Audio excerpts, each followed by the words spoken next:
Bienvenue dans la série Culture Tech, la parole au réseau. La série audio qui explore les initiatives pédagogiques du réseau culturel français à l'étranger. Bonjour, je suis Camille Delaune, je suis responsable des médiathèques à l'Alliance française de Lima. Bonjour, je m'appelle Vanessa Ortiz, je suis péruvienne, je suis bibliothécaire, je travaille avec Camille. Ensemble, elles ont monté le projet Mélie, le mois de la littérature jeunesse. Un mois, rien que ça, dédié aux petits et aux plus grands. Il est question de découvertes littéraires, d'ateliers, de contes, de rencontres avec les auteurs autour de thématiques fortes et contemporaines telles que l'inclusion. Un programme audacieux que nous présentent Camille et Vanessa. Le projet, c'est le Mélie, mois de la littérature jeunesse. Mélie, Mes de la literatura infantil en espagnol. Camille Delaune, responsable des médiathèques à l'Alliance française de Lima. L'idée, c'est de proposer pendant un mois des activités au public jeunesse, au public familial, de façon à leur donner envie de lire, de venir à la médiathèque et de passer un excellent moment tous ensemble. Le festival, c'est une fête pour les enfants. Vanessa Ortiz, bibliothécaire à l'Alliance française de Lima. Pour promouvoir toute la lecture et tout notre matériel que nous avons dans la médiathèque et la bibliothèque virtuelle Culture Tech. Alors, le festival Mélie s'adresse aux enfants, j'ai envie de dire à partir de 4 ans et jusqu'à l'adolescence, voire même jusqu'aux jeunes adultes maintenant. Et surtout cette année, en 2021, on a décidé de proposer des ateliers pour les adolescents et qui parfois sont un peu absents des médiathèques. Et l'idée, c'était de leur proposer des activités pour justement leur rappeler qu'ils ont leur place à la médiathèque. La thématique du festival cette année, c'est l'inclusion, que l'on a déclinée sous différents aspects, qui peut être l'inclusion dans le sens du handicap, dans le sens de l'orientation sexuelle. Oui, nous avons fait 23 activités, desquelles seulement 2 sont présentielles, le cinéma, le théâtre aussi, et que nous l'avons fait avec l'équipe culturelle de l'Alliance française aussi. 19 ateliers en total virtuels. Et pour donner un exemple d'atelier, nous avions par exemple travaillé avec une association qui promeut la diversité LGBT, qui travaille avec le gouvernement, avec des écoles publiques et privées ici au Pérou, et qui a pour objectif d'ouvrir un discours, d'ouvrir un dialogue sur les différentes orientations sexuelles, de façon à apprendre à accepter, à tolérer, à vivre ensemble. Et cet atelier était destiné aux adolescents qui peut-être se posaient des questions. Et donc, ces professionnels étaient là pour échanger sur la base de documents, de livres, de sources fiables, de façon à développer un bien-être chez l'adolescent. L'idée est née par notre antérieur responsable de la médiathèque.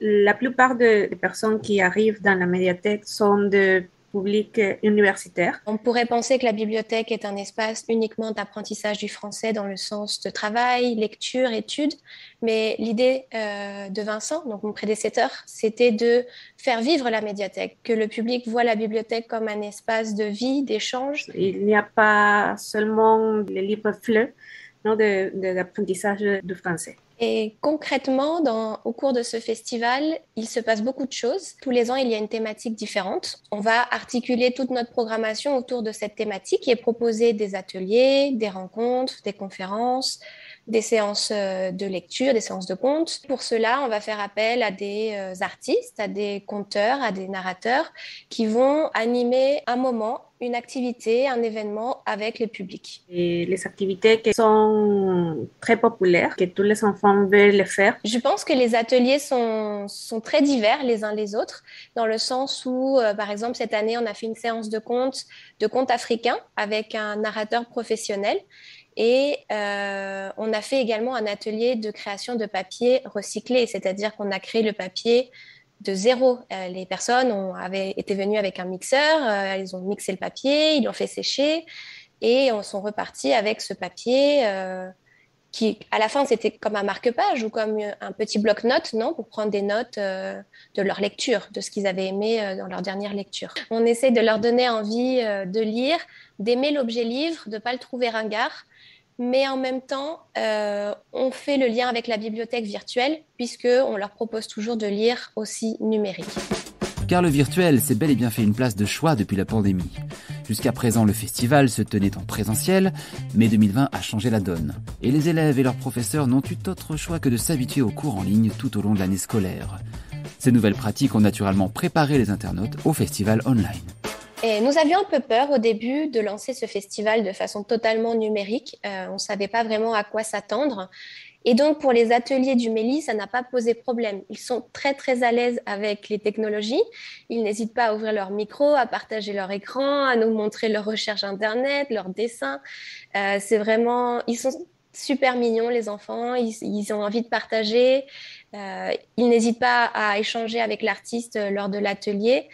Parfois, un atelier qui devrait durer 1 heure peut durer 2 heures, 2h30, parce que les enfants parlent beaucoup, ils ont envie d'échanger, ils adorent l'artiste. Donc, le fait de passer en virtuel n'a pas été un problème, en tout cas pour les enfants.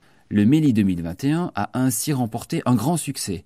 Plus de 300 participants aux ateliers, des milliers de vues sur les posts des réseaux sociaux et une participation exceptionnelle aux rencontres organisées avec l'autrice Béatrice Rodriguez, l'autrice française invitée d'honneur. Tous les enfants qui ont participé aux ateliers, notamment ceux de Béatrice, avaient lu les livres de Béatrice en amont de l'atelier, car nous avions mis à disposition les livres de Béatrice sur Culture Tech. Nous les avions également achetés physiquement, ils étaient disponibles à la médiathèque, mais malheureusement, en raison de la situation sanitaire, tous les enfants n'ont pas pu se déplacer physiquement jusqu'à la médiathèque. Nous avions négocié avec 2 maisons d'édition les droits d'utilisation des livres de Béatrice pour qu'ils soient disponibles sur Culture Tech pendant la durée du festival et en amont, de façon à ce que les enfants aient le temps de lire le livre avant l'arrivée de l'auteur. Et ça a rencontré un succès, puisque nous savons maintenant qu'ils ont lu les livres. Non, ils en ont parlé avec l'auteur. Donc, on est très, très contente de ce succès. Et je pense que Béatrice aussi était contente lors de l'atelier de pouvoir répondre à toutes les questions des enfants. Je pense aussi que c'est très nécessaire de chercher dans les réseaux sociaux, voir qu'est-ce que les adolescents font ou cherchent, non? Et après ça, penser qu'est-ce qu'on peut faire dans la médiathèque. Une des forces de ce festival, c'est que nous avons pu compter sur le réseau des Alliances françaises du Pérou. C'est un festival qui est national et donc les 6 alliances ont fait la promotion du festival sur leurs réseaux sociaux. Donc nous avons touché vraiment un public national. Nous avons eu des enfants de toutes les régions du Pérou. Maintenant, en 2021, le festival est virtuel, donc tous les enfants peuvent participer à tous les ateliers, quel que soit leur lieu de résidence. Et ça, c'est un avantage considérable. Non, finalement, cette pandémie apporte l'ouverture des frontières, il n'y a plus de distance en fait. On a même découvert que certains enfants péruviens vivaient à l'étranger. Donc, je crois qu'ils étaient au Chili et au Mexique et ils ont suivi notre programmation grâce aux réseaux sociaux. Et comme nos ateliers étaient virtuels, ils se sont connectés à nos ateliers et ont pu découvrir notre artiste, Béatrice, et la programmation en général. Et ça, c'est ce qu'on recherche. Ce que l'on n'a pas dit aussi, c'est que une des particularités du festival, c'est que nous demandons à l'un des 2 invités d'honneur de réaliser l'affiche du festival de façon à ce que cette affiche reflète la thématique de l'année. Donc cette année, c'était l'inclusion. Donc on peut voir sur l'affiche qu'elle est très colorée, très dynamique. On voit un enfant dans une chaise roulante, une autre personne aveugle avec un chien guide. On voit un drapeau de la communauté LGBT. On voit surtout des enfants avec des casques audio, puisque nous allions faire un atelier de podcast. Nous avons des enfants avec un ordinateur, puisque nous allions promouvoir Culture Tech et l'accès aux livres de Béatrice via cet outil. Nous essayons vraiment à travers l'affiche d'attirer un public jeunesse, mais familial, avec des couleurs, avec déjà une thématique qui représente le festival de cette année. Merci à notre équipe de communication qui vraiment nous appuie pour ce festival chaque année et vraiment derrière nous à chaque instant pour faire en sorte que tout se passe bien et que notre festival rencontre un succès sans limite chaque année. Autre bonne nouvelle, les bénéfices du festival s'inscrivent pleinement dans la durée. Pour preuve, le nombre d'utilisateurs de la plateforme Culture Tech grossit et se maintient après l'événement. Moi, je suis en train d'apprendre le français, je suis au niveau B1, alors j'utilise beaucoup. Et comme les bandes dessinées sont toujours en ligne, non? On ne doit pas attendre que quelqu'un les retourne. Pour moi, c'est très, très important d'avoir une bibliothèque virtuelle en français. Culture Tech est d'une richesse, on n'arrive jamais à tout utiliser. Il y a beaucoup d'outils, il y a beaucoup d'options, c'est très riche et chaque année on découvre des nouvelles formules, des nouvelles fonctionnalités. Et j'espère que tout au long de l'année, on va pouvoir continuer à se former à l'utilisation de Culture Tech pour pouvoir proposer de nouvelles options l'année prochaine. Vous venez d'entendre Camille Delonne et Vanessa Ortiz de l'Alliance française de Lima. Sachez qu'elles préparent d'ores et déjà activement le MELI 2022. Les activités en présentiel devraient faire leur grand retour, mais l'outil Culture Tech ayant fait ses preuves, le numérique aura à nouveau sa place au cœur de l'événement. Ne serait-ce que pour permettre au plus grand nombre d'avoir accès aux œuvres. À bientôt pour un nouveau témoignage.